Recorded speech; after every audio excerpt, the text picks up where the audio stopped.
बहुत बहुत शुभकामनाएं देते हुए आग्रह करना चाहूंगा कि मत का प्रयोग अवश्य करें। और दुनिया में हमारा देश एक दिशा देने का काम करता है कि लोकतंत्री व्यवस्था में कैसे काम किया जाए।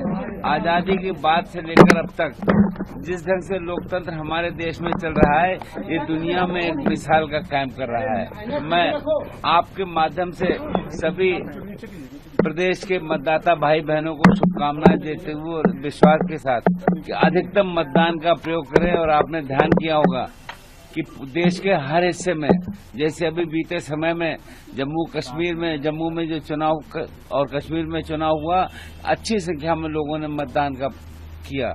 तो मैं आपके माध्यम से सभी प्रदेश के भाई बहनों को अपनी ओर से बहुत बहुत शुभकामनाएं देते हुए कि इसको पर्व के रूप में माने और पहले मतदान करें, उसके बाद ही घर पर जाकर जलपान करें। जमशेदपुर की जनता को धन्यवाद देना चाहता हूँ।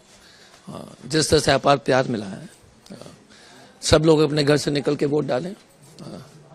हमें पूरा विश्वास है कि जमशेदपुर के मतदान करता जो है एक स्वच्छ छवि के व्यक्ति को चुनेंगे।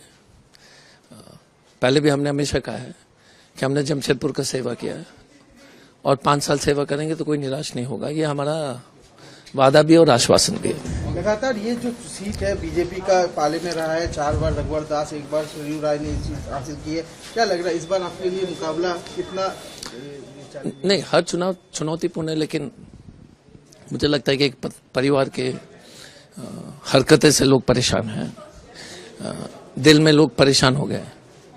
और जमशेदपुर की जनता बहुत समझदार है, भारत की जनता वैसे समझदार है, तो उचित निर्णय लेंगे। और पूरा अपार प्यार है हर जगह, आप चारों तरफ से मैं देख रहा हूँ, तो मैं पूरा आश्वस्त हूँ कि हम लोग जीतेंगे। सालों में त्रस्त हो गई है, ऊब चुकी है, भ्रष्टाचार से ऊब चुकी है। कहते हैं ना, ब्लॉक में बिना पैसे कोई काम नहीं होता है, थाने में कोई पैसा दिए काम नहीं होता। ब्लॉक बिकते हैं, थाना बिकता है। और आप कह लो भ्रष्टाचार का ये आलम कि लोग त्राहिमाम कर रहे हैं। झारखंड के अंदर ट्रांसफार्मर एक बहुत मामूली चीज है भाई। ट्रांसफार्मर लगाने के लिए 15-15 दिन, 1-1 महीने चप्पल घिसनी पड़ती है। जब ट्रांसफार्मर लगता है तो लोग मिठाई बांटते हैं, अरे ट्रांसफार्मर लग गया भाई। सांसद जी जरा ट्रांसफार्मर का उद्घाटन कर दीजिए। आप देखो, झारखंड की परंपरा बन गई इन 5 सालों के अंदर। ट्रांसफार्मर जहां लगता है, नारियल फूटता है, पंडित जी आते हैं, सांसद विधायक को बुलाते हैं, फीता कटाते हैं। ये हालत है ट्रांसफार्मर बदलने के लिए। इस राज्य को पूरी तरह रूल ऑफ लॉ कोलैप्स हो चुका है। अब राज्य की जनता 2/3 मेजोरिटी से भारतीय जनता पार्टी के नेतृत्व में सरकार बनाने जा रही है, तय है। देखिए, भारतीय जनता पार्टी अब एक हारी हुई लड़ाई लड़ रही है। उनके जो हताशा और निराशा और जो डर है वो बता रहे हैं कि वो ये चुनाव हार चुके हैं। आपने देखा होगा, अब वो मुद्दे को सीधा सीधा हिंदू मुसलमान करने पर आ गए हैं। झारखंड की जनता अब तय कर चुकी है कि हमें विकास के साथ जाना है, हमें नफरत फैलाने वालों के साथ नहीं जाना है, हमें हेमंत सोरेन के साथ जाना है। और आज सुबह से ही जो खबरें आ रही हैं, बहुत भारी संख्या में लोग लाइन में हैं, कतारबद्ध हैं। महिलाओं की संख्या ज्यादा है। मैया सम्मान निश्चित रूप से एक मील का पत्थर साबित होगा इस चुनाव में। और जो रुझान आ रहे हैं, झारखंड मुक्ति मोर्चा और इंडिया गठबंधन के समर्थक भारी संख्या में लाइन में हैं। महिलाओं की भूमिका बहुत महत्वपूर्ण है और हम फिर एक बार बहुत मजबूती के साथ, बहुत जो एक कमिटमेंट दिखता है यहाँ की जनता का, उसके अनुसार मैं ये बोल सकता हूं कि पूरी बहुमत के साथ हमारी सरकार आ रही है। लोकतंत्र के बारे में बिल्कुल ऐतिहासिक यह सच है कि यह जनता के लिए जनता द्वारा शासन है और उसकी ताकत का मूल स्रोत मतदान ही है। लोकतंत्र में यह सबसे सात्विक पवित्र धर्म है, कर्म है और इसी के द्वारा हम लोकतांत्रिक सरकार, जनप्रतिनिधि चुनते हैं और उनको लोकतांत्रिक तौर तरीके से काम करने का दायित्व देते हैं, अपने मनचाहे समाज को बनाने के लिए, एक बेहतर भारत को बनाने के लिए, बेहतर राज्य को बनाने के लिए, सुशासन के लिए, और जो कुछ हम चाहते हैं कि समाज में कमियां उन्हें दूर करने के लिए, यह सबसे पवित्र काम है। और हर व्यक्ति को जो भी लोकतंत्र में चाहता है कि हमारी व्यवस्था हमारी अपनी इच्छा के अनुसार बेहतर हो, इस रास्ते चले, उसमें यही सबसे बड़ा हथियार है। बिना इस हथियार के इस्तेमाल किए अगर आप चाहते हैं कि समाज बदले, देश बदले, आपके आसपास की स्थितियां बदले, तो शायद लोकतंत्र के प्रति आप सही धर्म का निर्वाह नहीं कर रहे। आज लोकतंत्र के महापर्व में हम सभी मतदाता मालिकों से पूरे झारखंड में 43 सीट पर मतदान हो रहा है। सबसे यह आग्रह और अपील करेंगे कि लोकतंत्र के महापर्व में जो 5 वर्षों में एक बार अवसर मिलता है हमें अपना प्रतिनिधि चुनने का, हमें अपनी सरकार चुनने की, तो आप सबसे आग्रह है कि घरों से निकलकर पहले मतदान फिर जलपान। झारखंड को विकास युक्त और भ्रष्टाचार मुक्त बनाना है। नौजवानों को नौकरी और रोजगार से जोड़ना है और महिलाओं का मान सम्मान और अनाचार और अत्याचार से बचाना है। और जो खनिज संपदा प्रकृति ने दिया है उसको लूटने और लुटवाने से बचना है।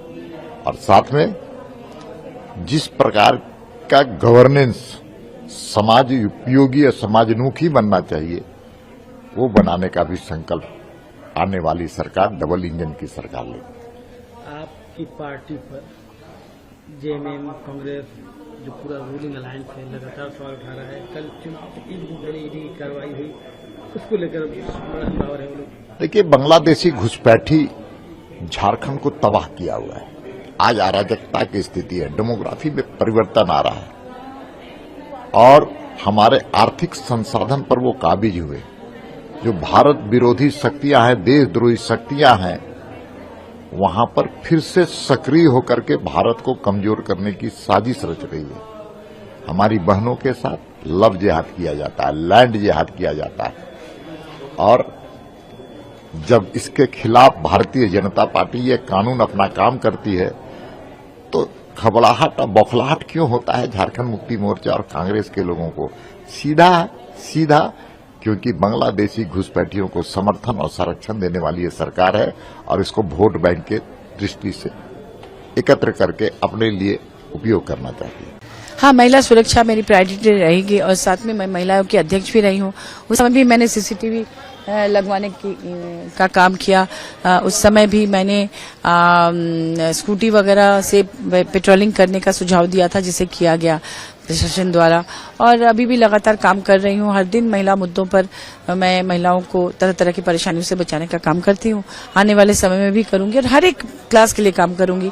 हर एक जैसे बुजुर्गों के लिए, युवाओं के लिए, युवतियों के लिए, बच्चियों के लिए, हर एक के लिए, मतलब जो भी जरूरी है वो काम मैं करूंगी। यही कहूंगी कि मतदान निश्चित रूप से करना चाहिए क्योंकि ये बहुत ही कीमती है। इससे आपके मनपसंद प्रत्याशी जीत कर आएंगे तो आपके लिए काम होगा। मैं यहाँ आज खिलाड़ी साहिब में मतदान करने के लिए आया हूँ। मतदान हर किसी का एक मौलिक अधिकार 5 साल में जिसका उपयोग अपने राज्य के हितों को ध्यान में रखते हुए विधानसभा के लिए और देश के लिए पार्लियामेंट का चुनाव में मतदान करना चाहिए। इसके अलावा भी स्थानीय निकायों की चुनाव होती है, सब में भाग लेना चाहिए। जनप्रतिनिधि व्यवस्था जितनी मजबूत होगी, लोकतंत्र उतना मजबूत होगा। जन आकांक्षाओं को समझ करके जब जनता अपना मत देती है तो जनप्रतिनिधि को इस बात का ध्यान रखते हुए कि राज्य के नीतियों में, देश के नीतियों में आम जनता और उनके हितों की रक्षा की जा सके। आज जो हमने मतदान किया है इस बात को ध्यान में रखते हुए राज्य के भविष्य को हम उज्जवल भविष्य की तरफ कैसे ले जाएं। यहाँ से जो प्रतिनिधि जिनके पक्ष में हमने मतदान किया है, हमें आशा है कि इसी तरीके से खरसवां की जनता मतदान आज कर रहे हैं और हमारे प्रत्याशी जीतेंगे और आने वाले दिनों में नीतिपरक विषयों पर एक महत्वपूर्ण भूमिका जहां निभाएंगे वहीं विकासात्मक कार्य योजना में उसकी अच्छी भागीदारी होगी।